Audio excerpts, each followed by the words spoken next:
ug sa mananoy nga awi, inubanan sa mga trompeta ug sa tingog sa pudyo, pag-awit nga masadya atubangan sa hari ang Ginoo.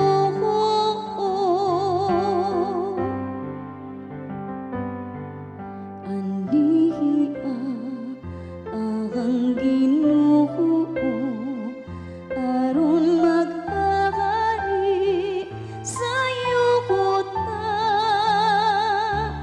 uban sa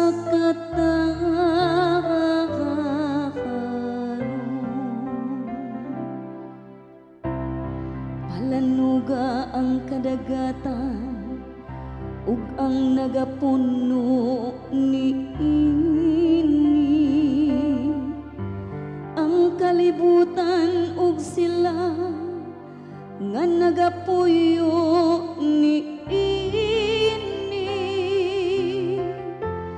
papamakpaka ang kasapaan, pasinggitang nga masadya ang kabukiran.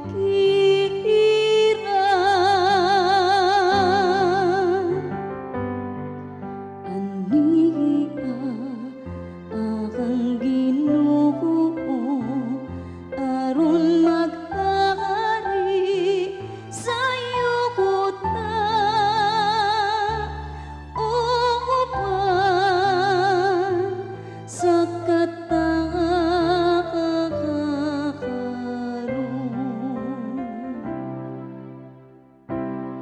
atubangan sa Ginoo kay nagaabuhot siya, kay nagaabot siya aron paghari sa yuta, magmando siya sa kalibutan, uban sa katarong ug sa katawhan, uban sa iyang kagaan.